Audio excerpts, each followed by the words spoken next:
Romanos 8,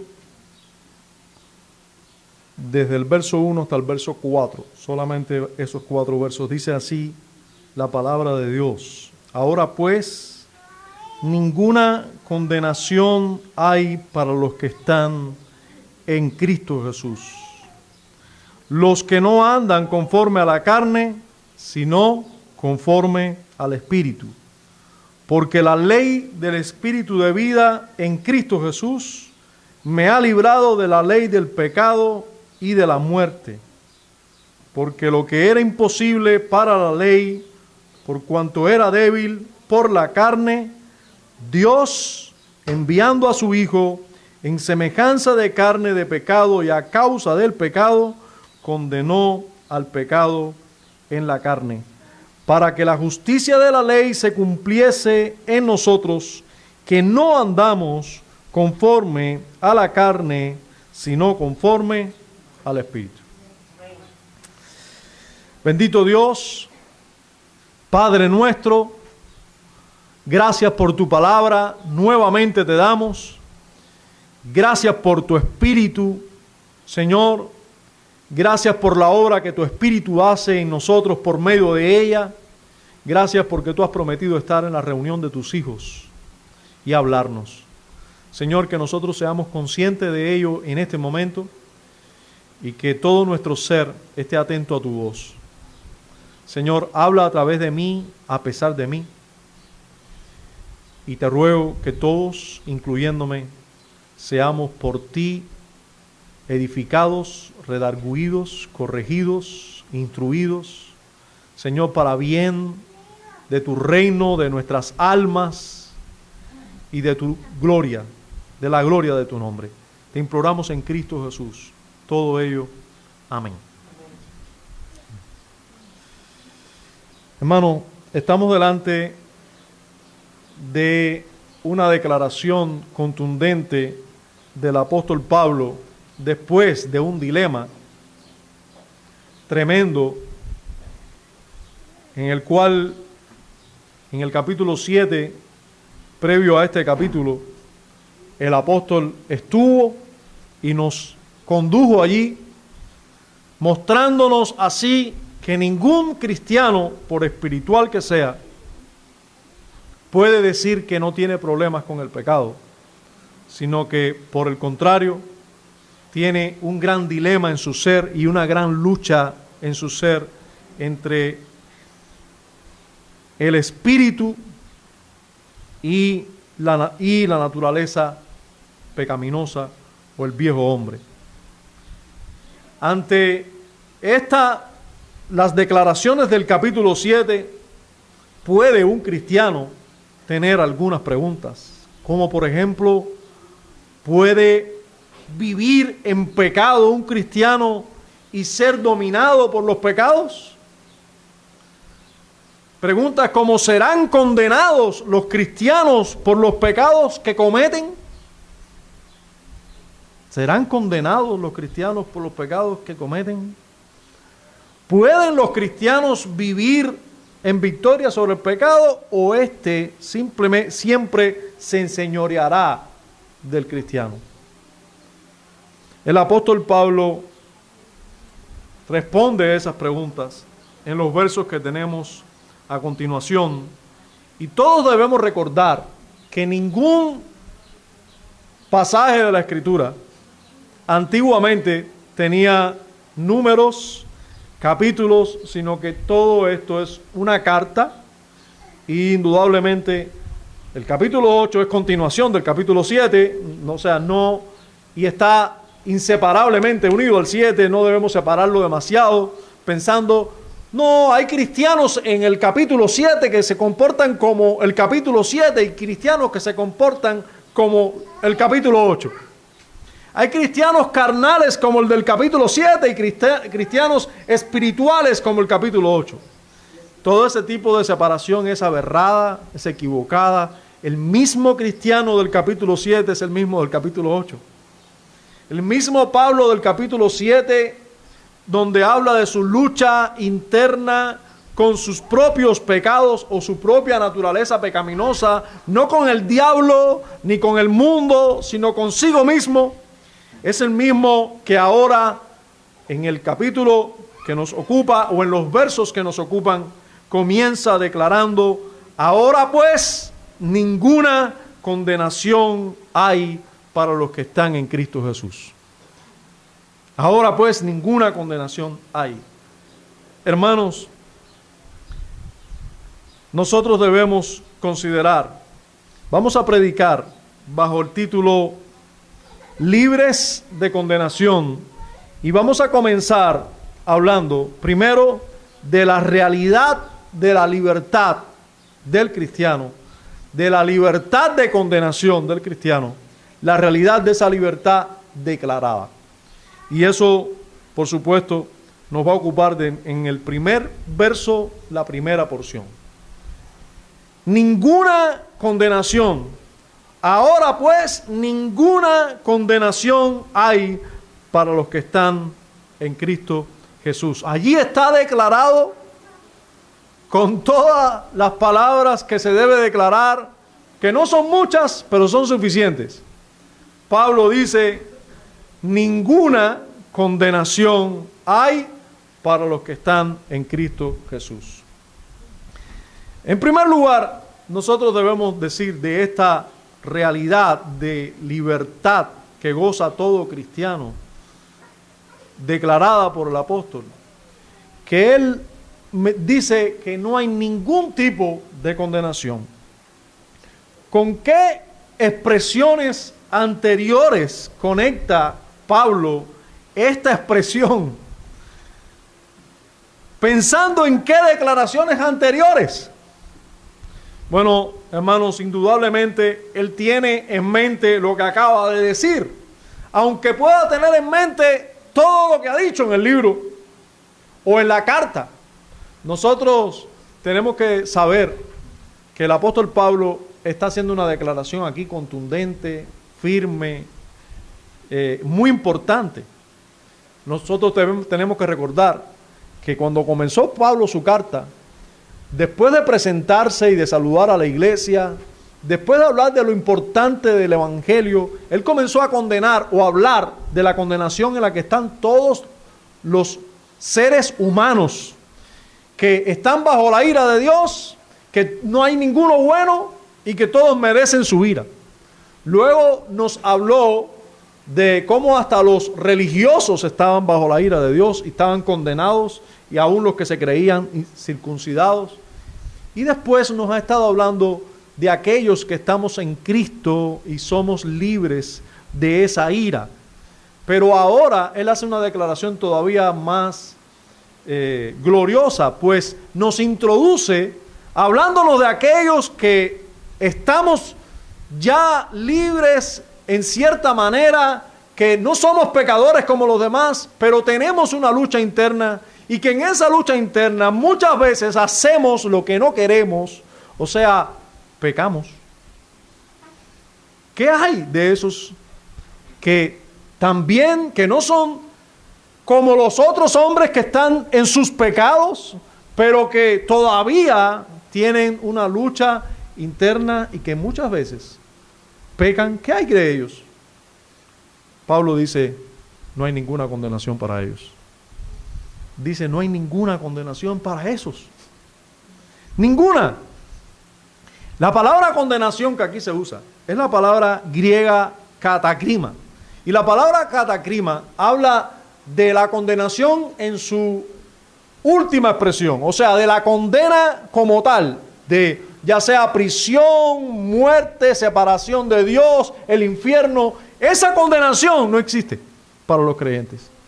Ningún tipo de condenación, y es la condenación, por supuesto, que viene de parte de Dios. Es la condenación que viene de parte de Dios. De esa condenación somos librados. Hermanos, Pablo le está hablando a creyentes y le dice: no hay ninguna condenación de parte de Dios para ustedes. Ningún tipo de culpa o condena.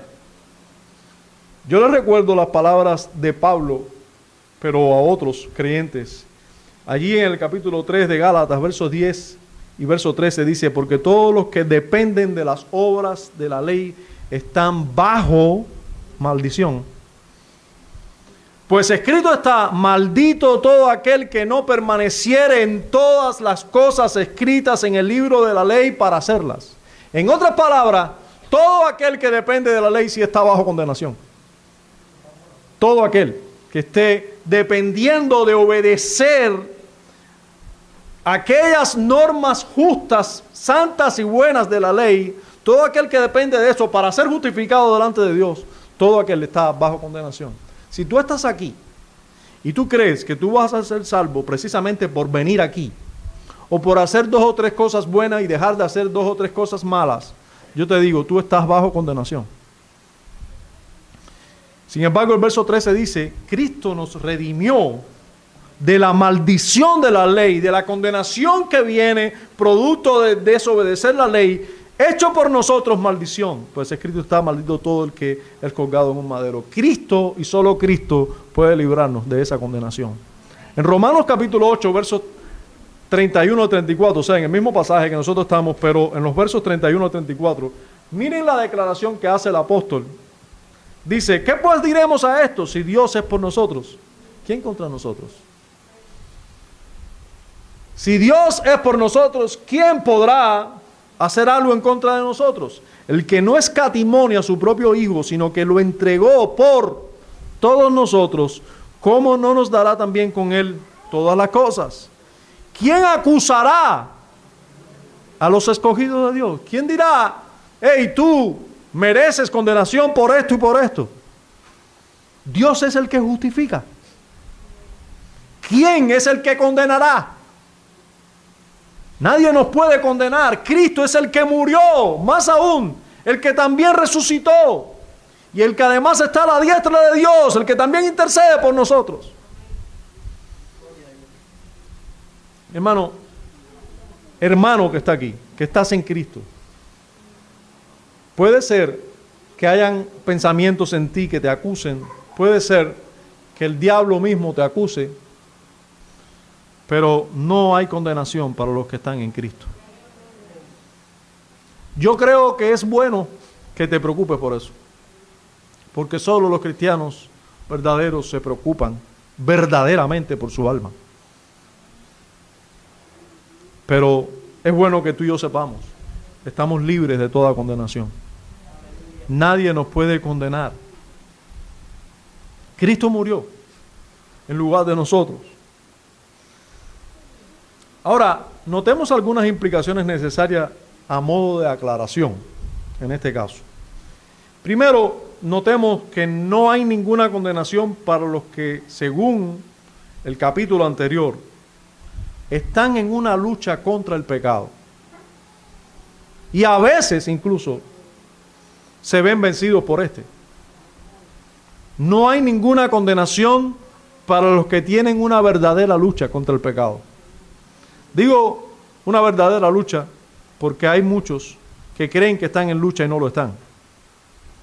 Solo quieren los beneficios, algún beneficio externo del reino, pero no están pensando en los verdaderos beneficios de vivir para Dios, de arrepentirse y creer solo en la obra de Cristo.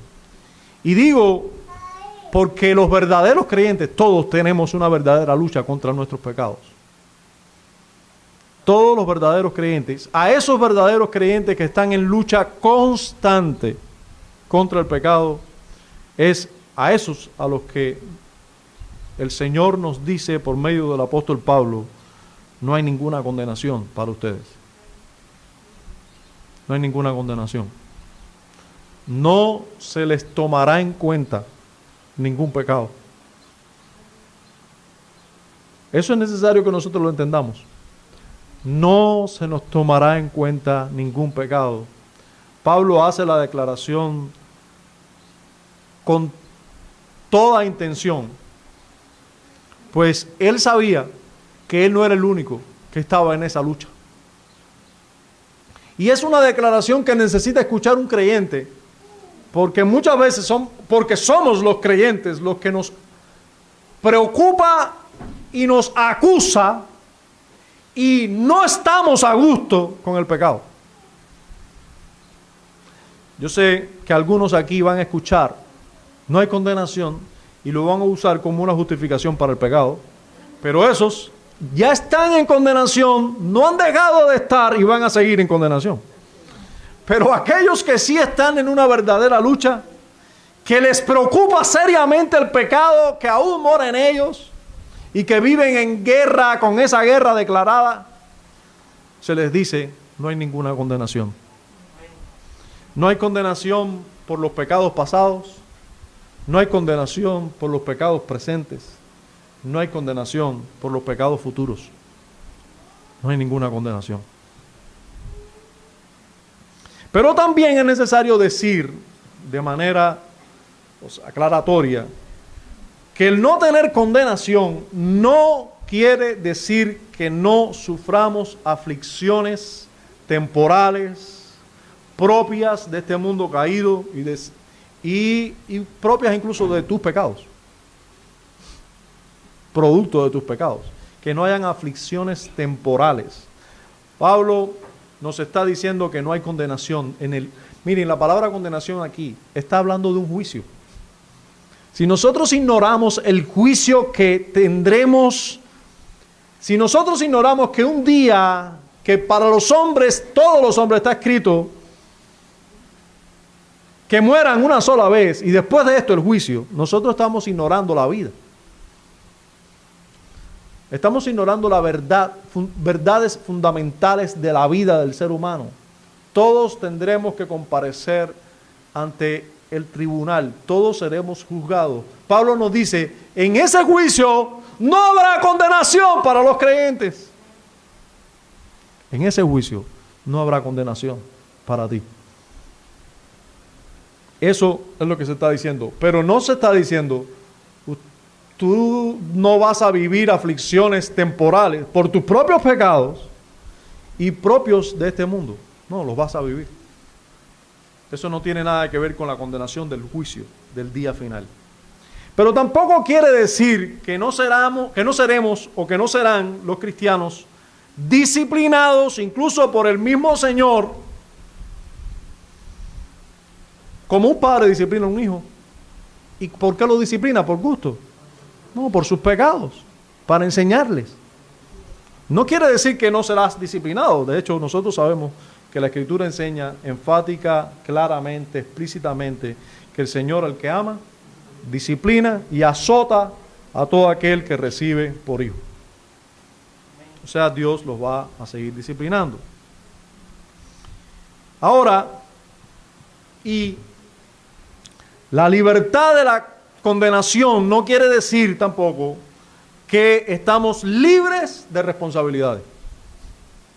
No, que seamos libres de la condena final. No quiere decir que nosotros no tengamos que ocuparnos de cosas hoy. No quiere decir que nosotros ya estamos libres de toda responsabilidad. No, hermano, miren, la Escritura enseña un principio bien claro. No os engañéis. Dios no puede ser burlado, pues todo lo que el hombre sembrare, eso también segará. O sea, no estamos hablando de libre de responsabilidad, estamos hablando libre de condenación en el juicio final. Ahora, después de nosotros mirar con atención a esta declaración apostólica, hablando de la libertad de condenación que gozan los creyentes, y habiendo aclarado qué no quiere decir también esa libertad, estamos listos para ver qué fue lo que hizo posible tal libertad. ¿Qué fue lo que hizo posible tal libertad? Porque Pablo no solo declara esa libertad, sino que vamos a ver lo que hizo posible esta libertad.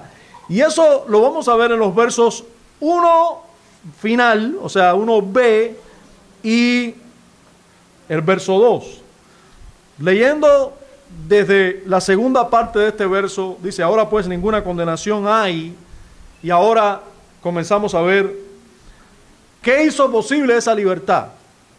Los que están en Cristo Jesús, los que no andan conforme a la carne, sino conforme al Espíritu. Y dice el versículo 2, porque la ley del Espíritu de vida en Cristo Jesús me ha librado de la ley del pecado y de la muerte. Hermano, aquí se nos declara con otras palabras lo que se nos dice en las Escrituras, en varias porciones, cómo es que el hombre es librado de la culpa. ¿Cómo es que en este caso el creyente es librado de la condenación? La respuesta es sencilla, por la justificación. La justificación que es en Cristo Jesús. Solo aquellos que han sido justificados por la fe en Cristo Jesús serán salvos de la ira. Solo esos.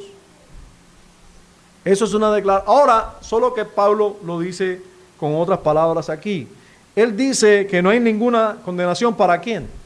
Para los que están en Cristo Jesús. Y ese en Cristo Jesús lo encierra el concepto de la justificación.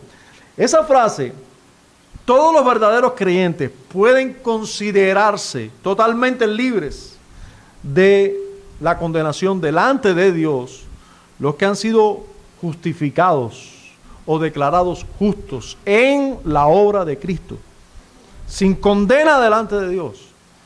Recordemos que esa frase, en Cristo, define a todos los que están unidos a Él, ¿verdad? Por la fe, todos los que están en Cristo, o sea, a los que han creído en la obra mediadora de Cristo delante del Padre desde su vida, su muerte y su resurrección, y creen en esa obra completa de Cristo como la única razón del perdón de sus pecados.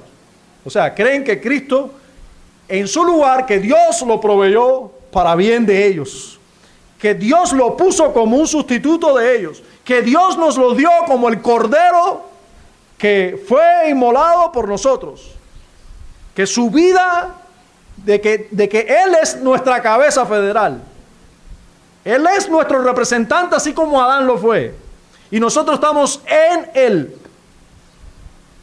Miren cómo les recuerdo cómo Pablo lo dijo en el capítulo 3. Si usted quiere puede dar atrás un poquito ahí en su Biblia, capítulo 3 de este libro, verso 21 al 24. Dice, pero ahora aparte de la ley, recuerden, la ley que hacía, qué lugar ocupó en la historia de la redención, ahora aparte de la ley se ha manifestado la justicia de Dios. O sea, ¿cómo fue que Dios justificó? Testificada por la ley y por los profetas, o sea, ya se había hablado de ello, la justicia de Dios por medio de la fe ¿en qué? En Jesucristo. En la obra de Jesucristo. En la obra de uno a favor de otros. Para todos los que creen en Él, porque no hay diferencia, por cuanto todos pecaron y están destituidos de la gloria de Dios, siendo justificados gratuitamente por su gracia, mediante la redención que es en Cristo Jesús. O sea, esa compra que nos compró de manos del maligno, de manos de nuestra manera de vivir, nos compró de un siervo o de un amo, nos redimió y nos hizo ahora sus siervos. Nos redimió por su obra. Nosotros ahora somos redimidos en Cristo Jesús. Le pertenecemos a Él. En Romanos capítulo 5, verso también, Romanos también, pero en el capítulo 5, verso 17 leemos, pues si por la transgresión de uno solo reinó la muerte, hablando de Adán, ¿verdad? Este pasaje caracteriza o nos habla específicamente de nuestra unión a Adán o a Cristo. Dice, pues si por la transgresión de uno solo reinó la muerte, mucho más reinarán en vida por uno solo, Jesucristo, los que reciben la abundancia de la gracia y del don de la justicia. Hermano, allí nos están hablando, ¿quiénes son los que han recibido la abundancia de la gracia y del don de la justicia? Los que están en Cristo, los que creemos en Cristo. No hay condenación para los que están en Cristo. Esos que han recibido la abundancia de la gracia y del don de la justicia. Así que como por la transgresión de uno vino la condenación a todos los hombres, de la misma manera, por la justicia de uno, ese Jesucristo, vino a todos los hombres la justificación de vida, por supuesto a todos los que creen en Él. Porque así como por la desobediencia de un hombre, Adán, los muchos fueron constituidos pecadores, así también por la obediencia de uno, los muchos serán constituidos justos. Esa justificación en Cristo Jesús, esa declaración de nosotros, de Dios declararnos a nosotros justos, pues nos ha imputado la justicia del justo, lo ha puesto en nuestro lugar, a nuestra cuenta, llevando Él todo lo que nosotros habíamos hecho para ser condenados, o sea, nuestros pecados, Él los llevó y nos imputó su justicia. Esos son los que están en Cristo. Esos son los que no tienen condenación delante de Dios. Esos son los que ninguna condenación habrá para ellos. Los que están en Cristo. Los que hemos creído en Cristo. También en el capítulo 6, Pablo habla de esa unión de los creyentes, los justificados por la fe solamente. Sí, hermano, recuerdo el capítulo 5 comienza diciendo, justificados pues por la fe solamente, tenemos paz para con Dios, ¿verdad? Ahora, de esa unión nos habla abundantemente el capítulo 5, pero en el 6 también encontramos esa unión inseparable que hay entre el cristiano, el que está en Cristo y Cristo. Están inseparablemente unidos. Dice, ¿o no sabéis que todos los que hemos sido bautizados en Cristo Jesús hemos sido bautizados en su muerte? Pablo nos está asegurando esto. Porque somos sepultados, estoy leyendo el 6, 3 al 5. Porque somos sepultados juntamente con Él. Escuchen esto, ¿cómo estamos unidos? Estamos unidos a Cristo. Para muerte por el bautismo, a fin de que, como Cristo resucitó de los muertos para la gloria del Padre, así también nosotros andemos en vida nueva. Estamos unidos a Él. Él resucitó, Él murió, nosotros morimos. Él resucitó, nosotros resucitamos. Estamos unidos a Él. Porque si fuimos plantados juntamente con Él en la semejanza de su muerte, así también lo seremos en la de su resurrección. Estamos unidos a Él. Todo el que está unido a Él puede decir, estoy en Cristo. Con Cristo estoy juntamente crucificado. Y ya no vivo yo, mas vive Cristo en mí. Eso lo puede decir el que está en Cristo. También puede decir, no hay ninguna condenación.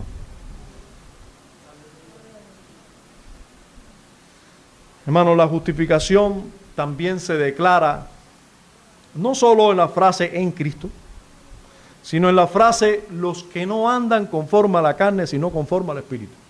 Ahí está declarada también la justificación. La única manera en que nosotros podemos ser libres de la condenación es si hemos sido justificados por Dios.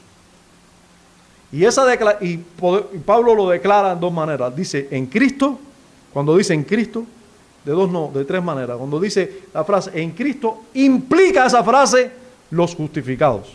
Ahora, en la frase que sigue, los que no andan conforme a la carne, sino conforme al Espíritu, esa frase también está implicando a aquellos que han sido justificados.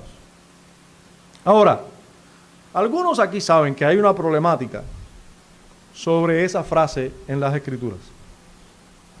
Hay una problemática. Y yo creo que como creyente del siglo XXI y con la proliferación de literatura, información en internet, etcétera, sería un poco infantil que yo, por guardar algunos, por guardar en cierta manera la conciencia de algunos o no inquietar sus conciencias, etcétera, yo no hable de esto. Yo creo que sería infantil si no hablara de esto. Pues todos debemos saber, o sea, que este es un texto, esta porción del texto, o sea, desde la coma en adelante de esa coma que dice los que no andan conforme a la carne, sino conforme al Espíritu. O sea, en el siglo XXI se sabe, se ha descubierto, o sea, de hace un tiempo para acá, se han revisado se han hecho muchos descubrimientos arqueológicos, se han revisado y desempolvados muchos manuscritos. Cada vez tenemos más evidencia de que el libro que tenemos delante es las Escrituras, es la palabra de Dios. Cada vez hay más evidencia de ello, se estudian más esos manuscritos, se conocen, hay acceso a ellos, y por eso se sabe que en muchos manuscritos antiguos, de hecho, en los más antiguos que han aparecido, o sea, los que se han descubierto que son más cercanos a la fecha de escritura, del siglo II, III, IV, bien cerquita al manuscrito original. De esos manuscritos, en esos manuscritos no se encuentra esa frase. ¿Qué estoy diciendo con ello? Estoy diciendo que en muchos manuscritos del Nuevo Testamento que hoy se conservan, el verso termina en los que están en Cristo. O sea, el verso 1 del capítulo 8 sería: ahora pues, ninguna condenación hay para los que están en Cristo Jesús. Se acabó el versículo 1. Algunos hacen,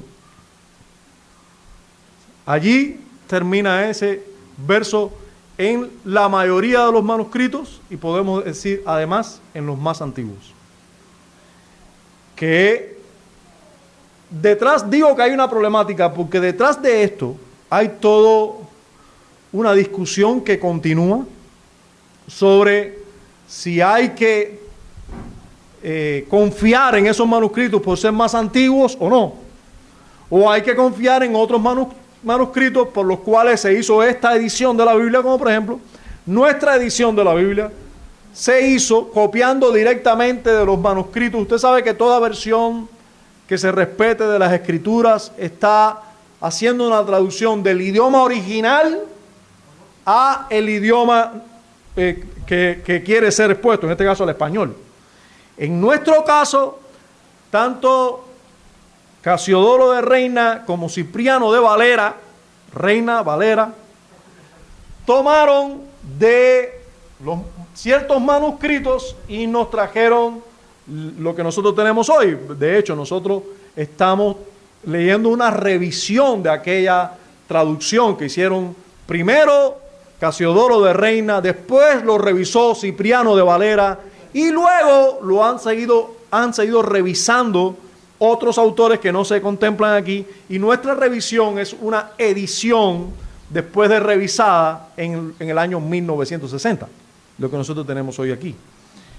Y lo glorioso es que cuando usted va a los manuscritos y ve y conoce algo de griego, o va incluso y busca diccionarios griegos, usted se encuentra que lo que tiene delante es una excelente traducción de los idiomas originales a nuestro idioma. De hecho, nuestra edición, la edición que nosotros tenemos delante, es una de esas traducciones que realmente es una traducción, no una interpretación de lo que dice el texto.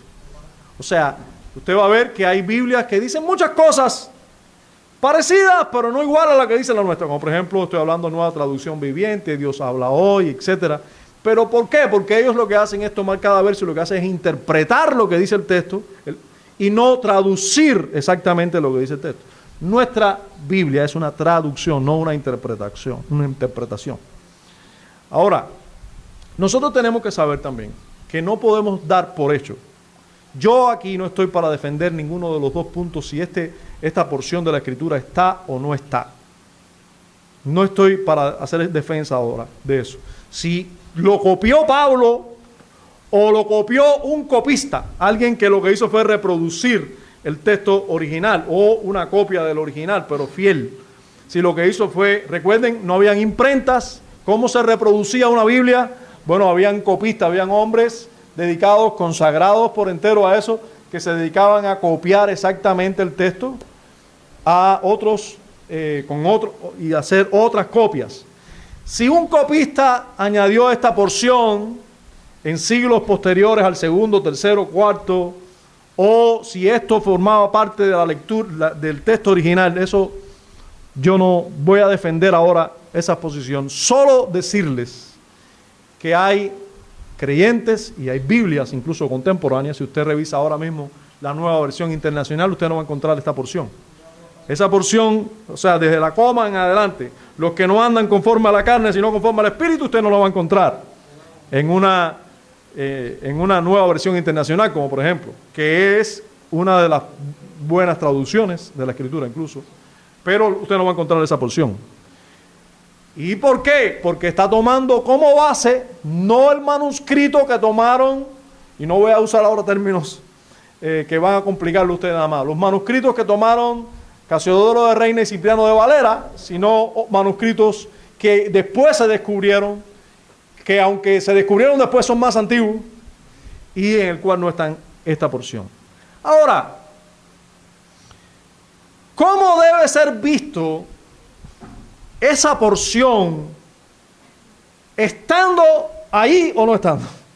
O una vez que está. Bueno, una vez que asumimos, bueno, vamos a tomarlo según nosotros, nuestra edición de la Biblia.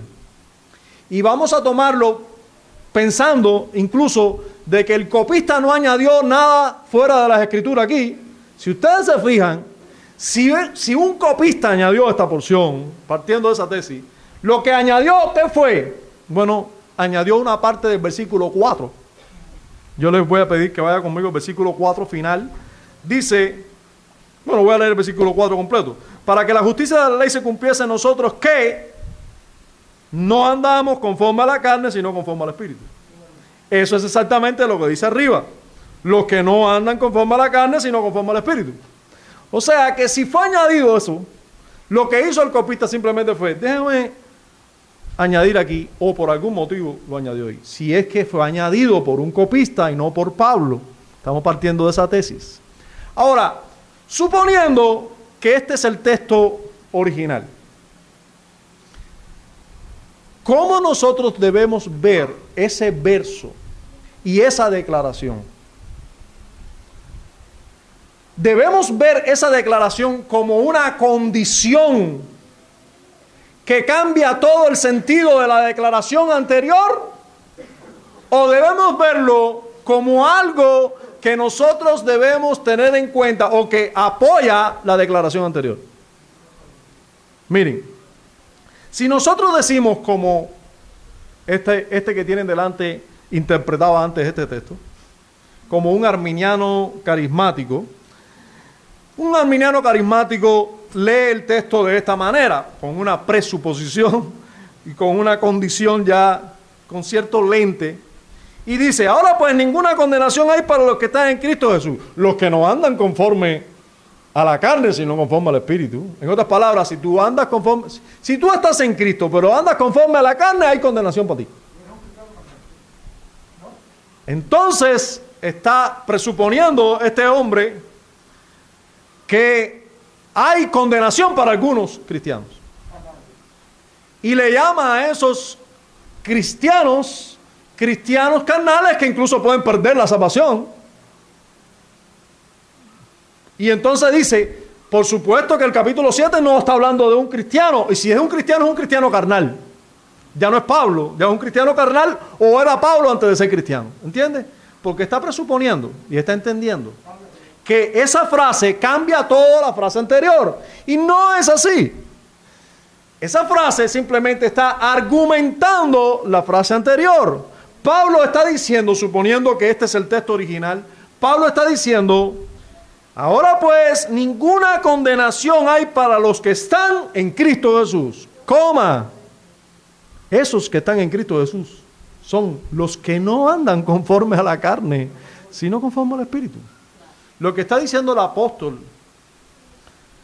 es que los que están en Cristo Jesús no andan conforme o guiados o todo el tiempo dominados por la carne, sino que andan por aquel que les dio vida, por Cristo Jesús, por el Espíritu. Eso es lo que están diciendo, y así es como debemos nosotros ver el texto, no de una manera equivocada, porque mirarlo de manera equivocada es cambiar el sentido completo a lo que aquí dice, y vamos a ver el sentido de todo lo que sigue diciendo, porque no es solamente por lo que aquí dice, es que es demostrado por todo lo que Pablo sigue diciendo. Porque de hecho la declaración que hace en el verso 4 Pablo es que la justicia de la ley se cumple en nosotros. ¿Y quiénes somos nosotros? Los que no andamos conforme a la carne, sino conforme al Espíritu. Él no está diciendo en algunos de nosotros que no andamos conforme a la carne, sino en nosotros, en todos los creyentes. Ahora bien, vamos a ver que la justificación declarada aquí se declara en la frase del verso 2 también. O sea, aquí está declarada la justificación también porque dice nosotros no andamos conforme a la carne, sino conforme al Espíritu. El Espíritu, nosotros hemos sido justificados.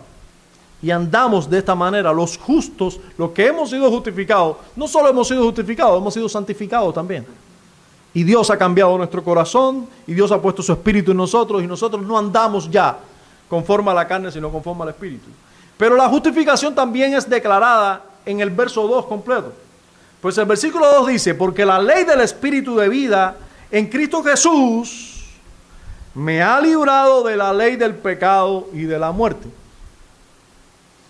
Hermanos, cuando aquí Pablo nos dice que la ley del Espíritu, no está hablando de otra ley como regla o mandamiento a obedecer. No está diciendo, ahora les voy a decir otra ley, les voy a hablar de otra ley, de la ley del Espíritu.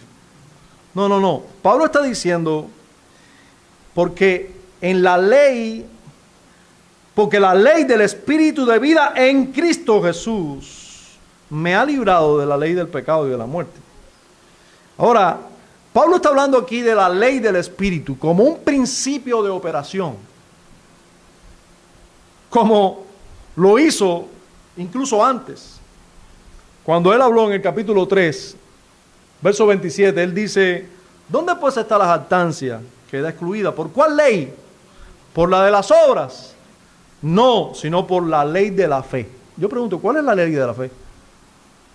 Lo que está hablando es de un principio en operación.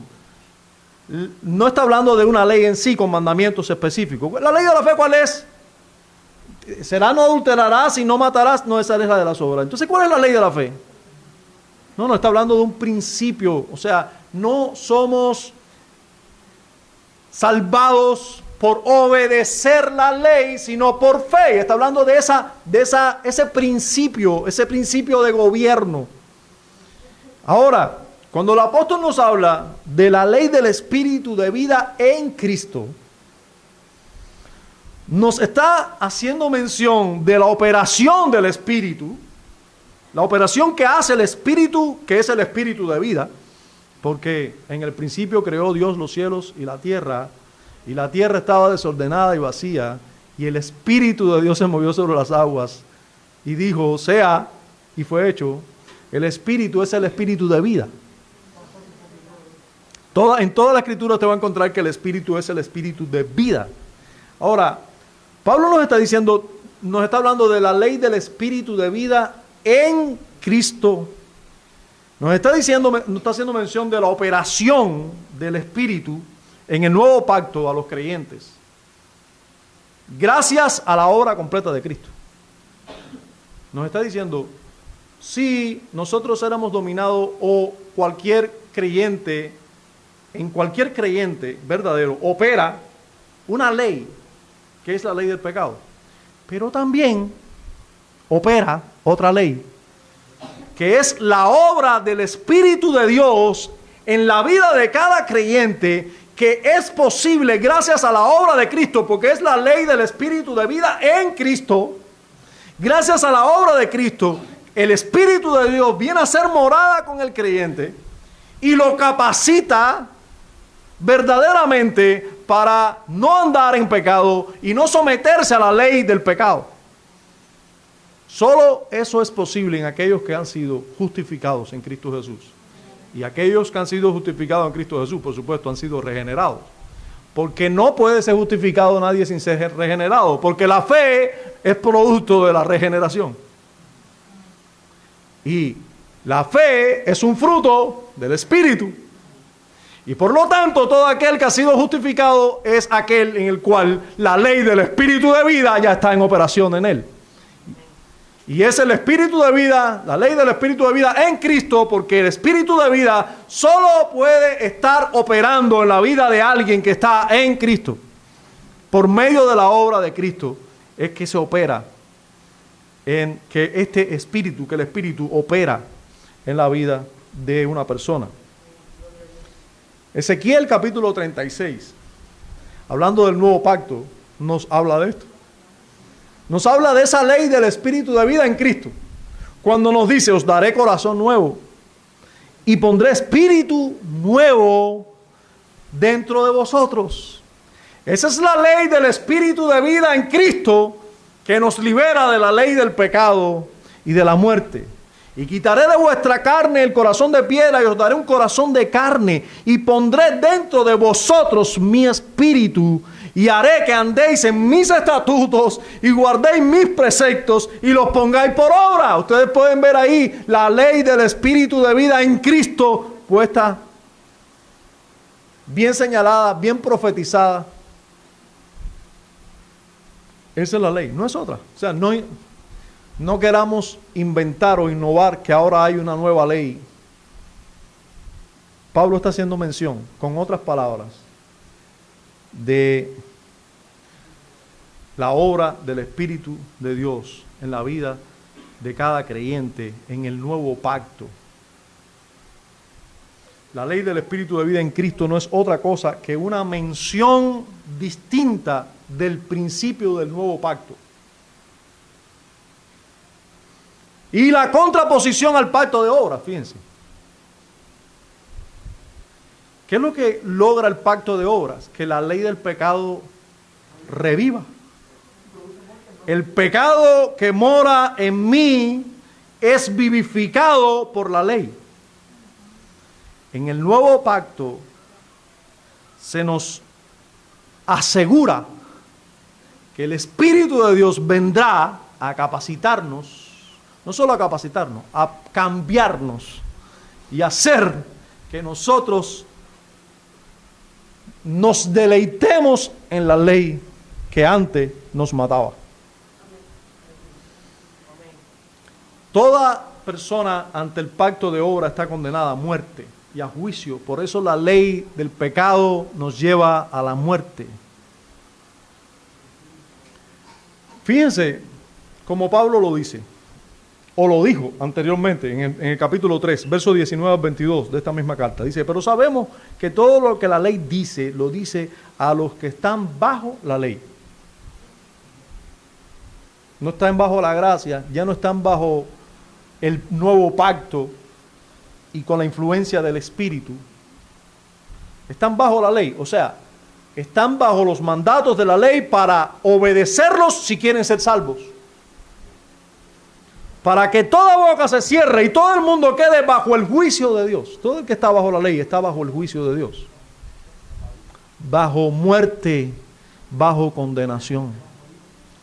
Ya que por las obras de la ley ningún ser humano será justificado delante de él.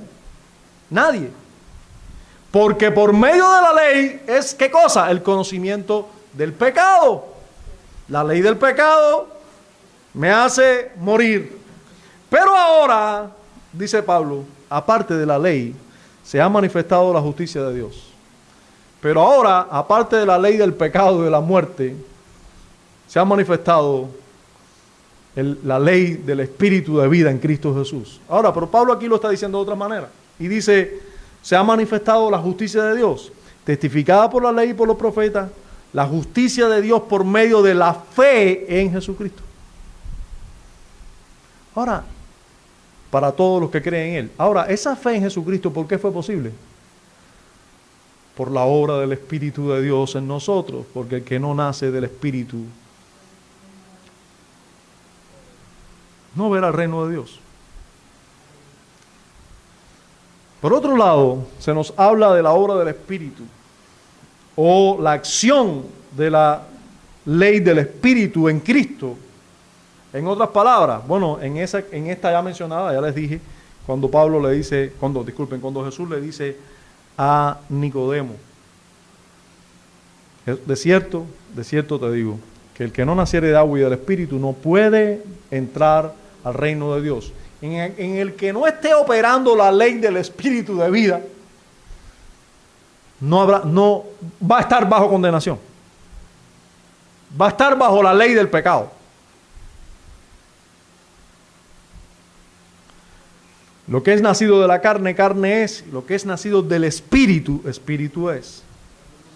Pero más claro, cuando Pablo le dice a Tito, nos salvó, capítulo 3, versos 5 al 6, nos salvó no por obras de justicia que nosotros hubiéramos hecho, sino por su misericordia, por el lavamiento de la regeneración y por la renovación en el Espíritu Santo, el cual derramó en nosotros abundantemente por Jesucristo nuestro Señor. Pablo está haciendo alusión a la ley del Espíritu de vida en Cristo. ¿Qué hizo el Espíritu? Nos dio vida, nos regeneró, nos hizo tener fe, nos cambió. Entramos en el nuevo pacto, en las bendiciones del nuevo pacto, y se cumplió que Él nos dio el Espíritu, cambió nuestro corazón. Y ahora esa ley dio muerte a esa otra ley que me llevaba solo al pecado. La verdad de Romanos 8:2 implica que el creyente descrito en Romanos 7, el creyente descrito en Romanos 7, pareciera como que la ley del pecado le domina. Pero eso es solo un parecer. Escuche bien, eso es solo un parecer en medio de la lucha fuerte. Al creyente le parece que está dominado por el pecado. Pero recuerden que Romanos 8 no es un capítulo aparte de Romanos 7, es la continuación de la misma carta.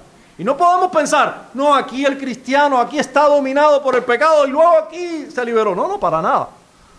Pablo está diciendo, este mismo creyente debe tener en cuenta esta gran verdad. Este mismo creyente que tiene luchas contra el pecado, pues el Espíritu mismo a ese creyente le ha liberado en Cristo, para que el pecado no se enseñoree de él.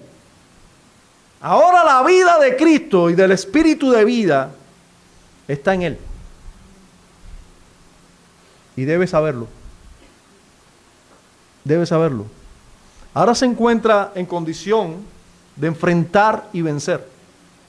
Siempre lo ha estado. Lo que debe saberlo.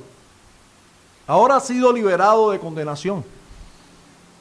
El creyente, ese que está en lucha, tienes que saber también, pero tú estás libre de toda condenación. Y además tienes que saber que la ley del Espíritu de vida, esa ley del Espíritu de vida, te ha librado de la ley del pecado y de la muerte. No solo se ha pagado la cuenta en su lugar por el pecado, sino que se le ha cambiado el corazón y a este convicto no solo se le ha cambiado la naturaleza, fíjense, imagínense que usted es un culpable, está delante de un juicio porque realmente hizo algo y se le declara justo, pero no solo se te declara justo, se te hace otra persona. Se te convierte en otra persona. No solo nos ha justificado, nos ha cambiado. Y nos ha cambiado de tal manera que ha depositado la naturaleza divina en nosotros. El mismo Espíritu de Dios ha venido a nosotros. se nos cambia el corazón, se nos pone su ley en nuestro corazón y luego se nos da su espíritu, se nos da el espíritu para que esté con nosotros constantemente. ¿Te recuerdan las palabras de Jesús cuando dijo, yo rogaré al Padre? Los discípulos estaban con él, ¿verdad? Con Jesús. Y Jesús les dice, yo rogaré al Padre y os dará otro consolador. Nosotros no queremos que tú te vayas, Señor. No, yo voy a rogar al Padre y os dará otro consolador para que esté con vosotros para siempre. Y luego le dice, el Espíritu de verdad, el cual el mundo no puede recibir porque no lo ve ni le conoce, pero vosotros le conocéis, porque mora con vosotros y estará en vosotros.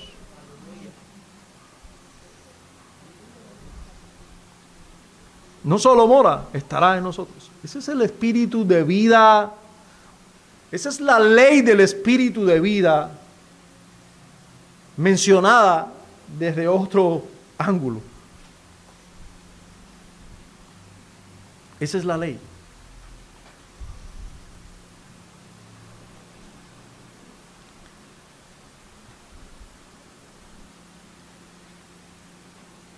Habiendo visto esto, vamos a ver el camino divino para justificarnos y darnos tal libertad. Y es nuestro tercer y último punto. El camino divino para justificarnos y darnos tal libertad. Fíjense cuál es ese camino, hermano. Es la sustitución. Disculpen, no es el último punto, es el penúltimo. Vamos a apurarnos un poquito, debemos casi ya 1 hora de predicación. Así que este camino divino para justificarnos y darnos tal libertad. ¿Cuál fue el camino? Ya vimos cuál era la declaración, ya vimos cuál es el método de la justificación. Vamos a ver ahora cuál es el camino para esa justificación y así tener esta libertad. Bien, en el verso 3 encontramos ese camino. Dice, porque lo que era imposible para la ley, por cuanto era débil por la carne, Dios, enviando a su Hijo en semejanza de carne, de pecado, y a causa del pecado, condenó al pecado en la carne. ¿Cuál es el camino para la justificación? La sustitución. La sustitución. Un sustituto. Alguien que en lugar de nosotros, pues la ley no pudo hacerlo, Él envió a su Hijo. El envío del Hijo de Dios en sustitución por los hombres es lo que hizo posible la libertad de estos de toda condenación. La ley no pudo librarles, dice el apóstol Pablo, porque lo que era imposible para la ley, por cuanto era débil por la carne. Hermano, ¿cómo es que la ley era imposible? ¿De qué era imposible la ley? ¿En qué sentido era débil? ¿Es la ley santa, justa y buena? Sí. ¿Y cómo una ley santa, justa y buena, siendo la misma expresión moral de Dios, la ley de Dios, cómo va a ser débil para algo? No fue suficiente. Fue imposible para ella. Bueno, fue imposible para la ley salvarnos. ¿Por qué? Por nuestro pecado, por nuestra naturaleza pecaminosa, por la carne. Dice, débil por la carne. No es que ella sea débil. La ley es santa, justa, buena y podemos decir firme. Pero es que la ley, al presentarse delante de nosotros, lejos de salvarnos, lo que hizo fue condenarnos, mostrarnos cuán perdidos estábamos. Eso es lo que logra la ley con nosotros. Nos mostró cuán perdidos estábamos. Por eso fue débil, fue imposible para ella. Pero ¿qué hizo Dios entonces? Bendito sea Dios, Dios enviando a su Hijo. Enviando a su Hijo. En semejanza de carne de pecado, y a causa del pecado condenó al pecado en la carne. Hermanos, La sustitución fue la solución. Dios es el autor de tal liberación sustitutiva. Dios enviando a su Hijo. Ahora, dice aquí en semejanza de pecado. No quiere decir que el Hijo tenía pecado, sino que en semejanza de pecado. Nosotros tenemos que saber, en este sentido, que la naturaleza del Hijo de Dios siempre será, en cierta manera, un misterio para nosotros. Porque Jesús era 100% Dios, 100% hombre. Entonces nosotros tenemos que saber que Jesús de Nazaret era un hombre en toda su totalidad, pero no con pecado, sino sin pecado. Y en ese sentido nosotros tenemos que saber solo y declarar solo lo que la Escritura nos enseña. Él es a semejanza de pecado, pero sin pecado. Nuestra cabeza federal, nosotros no podemos decir que estaba en Adán como nosotros. Como nosotros, no. Nosotros tenemos que saber que Él es hombre, porque entonces no hubiera podido morir por los hombres. Por eso fue hombre totalmente. Solo que no era pecador como nosotros. Él era sin pecado y fue sin pecado.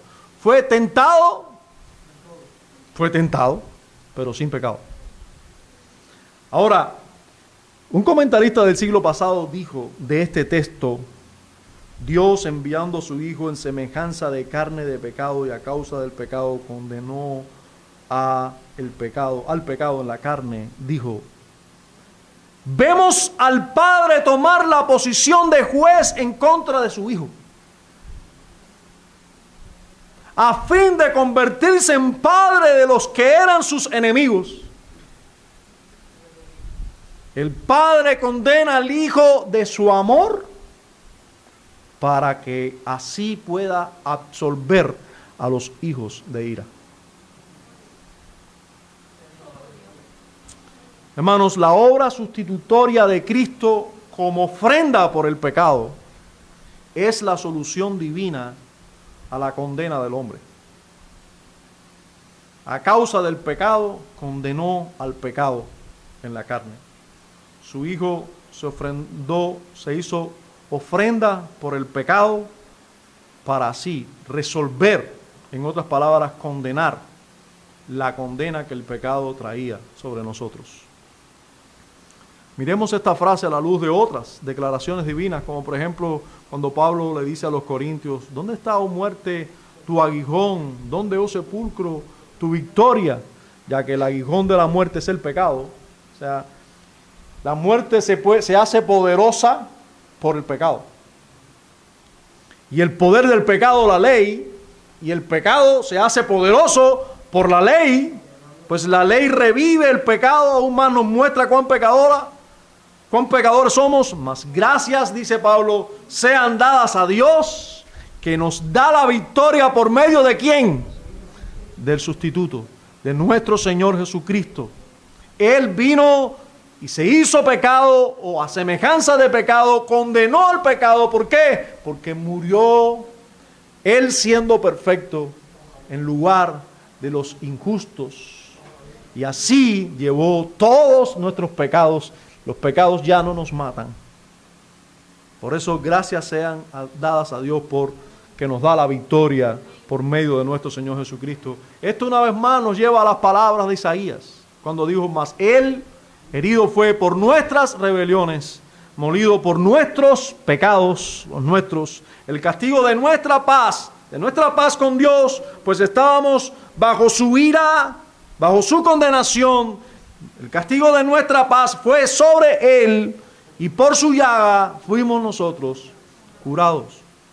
Todos nosotros nos descarriamos como ovejas, cada cual se apartó por su camino, mas Jehová cargó en Él el pecado de todos nosotros, los que creemos. Hermanos, terminamos diciendo que el resultado de tal libertad nos lo dice en el versículo 4. para que la justicia de la ley se cumpliese en nosotros, que no andamos conforme a la carne, sino conforme al Espíritu. El resultado de tal libertad, no tenemos condenación. ¿Gracias a qué? A la justificación. Gracias a la sustitución. Cristo llevó nuestros pecados y nos imputó su justicia. Pero el resultado de todo ello es santidad, hermano. Sí. El resultado de todo ello está expresado en este verso con pocas palabras, para que la justicia de la ley se cumpliese en nosotros, que no andamos conforme a la carne, sino conforme al Espíritu. Se define la santidad con esto: cumplimiento de la justicia de la ley. ¿Qué cosa es santidad sino obedecer la ley? Que obedecer su justicia, porque ella es justa. Ahora, ¿en qué sentido puede un cristiano guardar las exigencias justas de la ley? ¿Puede un cristiano guardar las exigencias justas de la ley? Hermano, en Cristo, todo el que está en Cristo es justo totalmente. En Cristo somos justos. Pues Él fue justo totalmente. ¿Alguien puede ser más justo que Cristo? Bueno, todo el que tiene la justicia de Cristo es justo totalmente. Ahora, también puede un cristiano cumplir la justicia de la ley, la verdadera justicia de la ley, porque un cristiano es cambiado desde dentro. Su corazón es cambiado, es regenerado. La ley del Espíritu de vida en Cristo está operando en él. Y ha sido regenerado su corazón, ha sido transformado. Este hombre se deleita en la ley de Dios.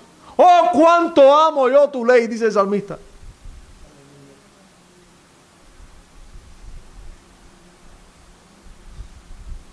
Es como miel a mi boca sedienta.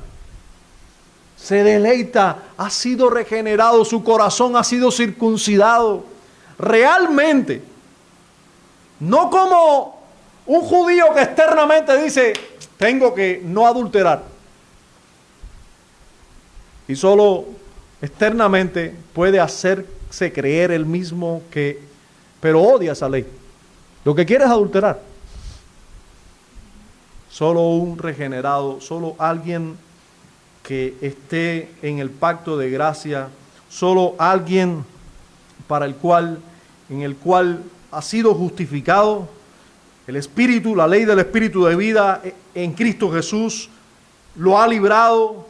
Solo aquel en el cual la sustitución ha sido aplicada, solo ese va a ser verdaderamente santo, y solo en él se va a cumplir la justicia de la ley. Sí, solo en él se va a cumplir la justicia de la ley. Ahora, la santidad de vida de un creyente, el resultado de la justificación y de la no condenación y de la libertad de toda condenación, se ve definida también en la frase, no andamos en la carne sino en el Espíritu. Sí, los verdaderos creyentes. Pablo no está diciendo aquí que tú tienes que andar en el Espíritu y no en la carne para que entonces tú cumplas la justicia de la ley y entonces no tengas condenación. No, Pablo lo que está diciendo es que los que cumplen la justicia perfecta, se cumple perfectamente la justicia en aquellos que han recibido la sustitución, en aquellos en que la ley del Espíritu de vida en Cristo se ha manifestado. Esos son los mismos que no andan conforme a la carne, sino conforme al Espíritu. Esos son los mismos que en la manera de andar andan por la operación de la obra del Espíritu de Dios en ellos. No andan en la carne. Hermanos, los que andan en la carne son los no cristianos. Los creyentes, los justificados, los que la ley del Espíritu de vida en Cristo Jesús los ha librado de la ley del pecado y de la muerte, esos andan en el Espíritu, no en la carne. Porque el Espíritu de vida los ha transformado, los ha cambiado, los ha renovado, los has hecho nueva criatura. esa expresión va a ser más ampliada cuando nos expongamos el resto de los versos. Hasta aquí, miremos a la importancia que el apóstol Pablo da a estas palabras. Hermano, miremos resumido el Evangelio en esas palabras. Pablo les expuso el Evangelio completo a los romanos en esos versos. Yo les quiero preguntar, ¿usted cree que los cristianos que vivían en Roma, a los cuales se les escribió esta carta, no tenían ninguna preocupación financiera?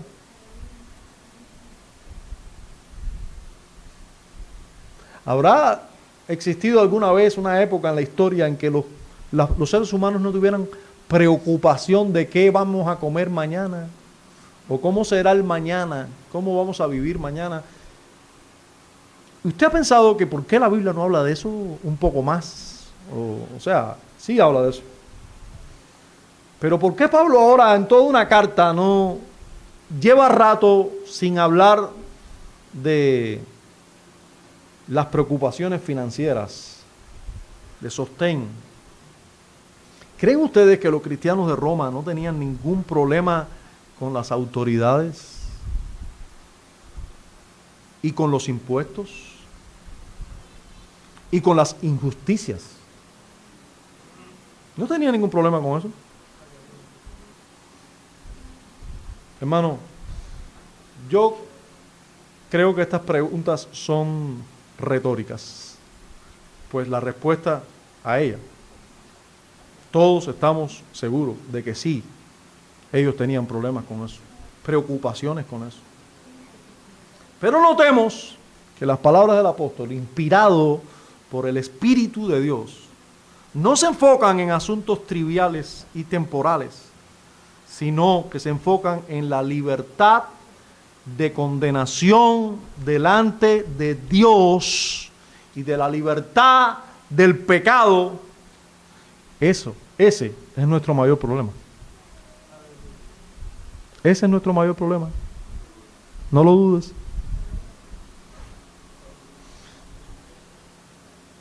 ¿Creemos nosotros que Dios no sabe la situación que vivimos en estos precisos momentos? Ahora mismo. ¿Sabrá Dios de lo que nosotros estamos viviendo ahora? Cristianos cubanos del siglo XXI.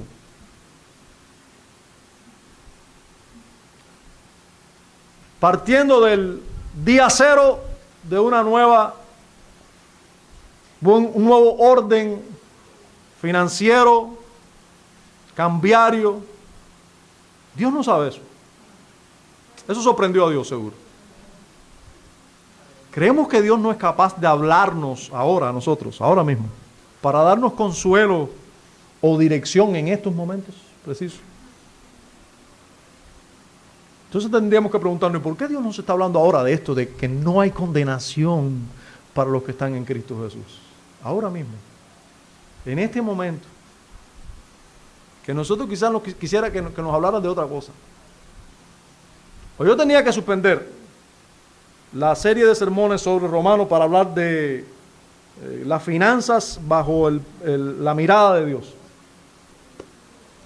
Las preocupaciones y turbaciones nuestra en relación a lo que necesitamos, ¿nos va a proveer Dios ahora sí o no?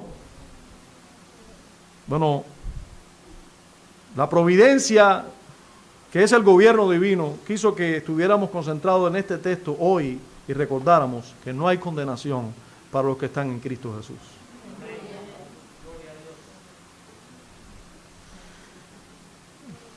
Permítame hacer defensa de pensamientos contrarios a pensar que Dios no tiene control de todo. Ante toda aflicción y mala noticia de este mundo, tenemos una excelente noticia.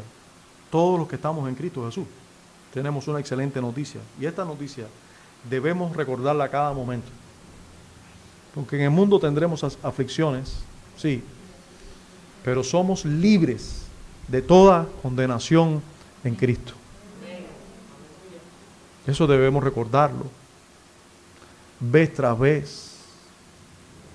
Por nuestros pecados nosotros merecemos, ¿sabes qué? Los peores gobernantes, las peores condiciones, los mínimos de recursos, todo son gracias de Dios. Nosotros debemos recordar, somos libres de condenación en Cristo Jesús. Por supuesto que esas no son palabras para todos los presentes, tristemente.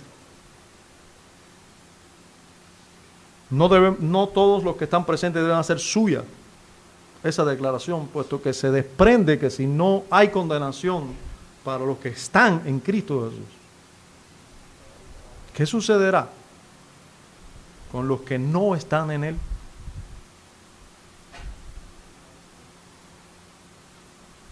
La declaración de Pablo es: hay condenación.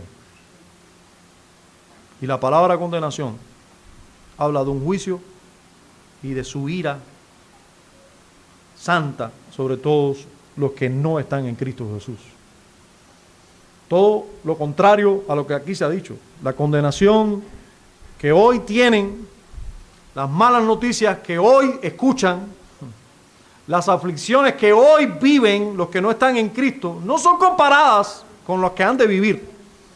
Hermanos, nosotros no estamos viviendo aquí un infierno ni lo vamos a vivir. ¿Está viendo? Todos nosotros nos merecemos un infierno. Recordemos eso con frecuencia. Recuerde, el Evangelio es para predicárnoslo y vivirlo. Todas las aflicciones que vivimos hoy no son comparadas con el infierno que vivirán todos los que están sin Cristo. Ellos deben recordar eso también.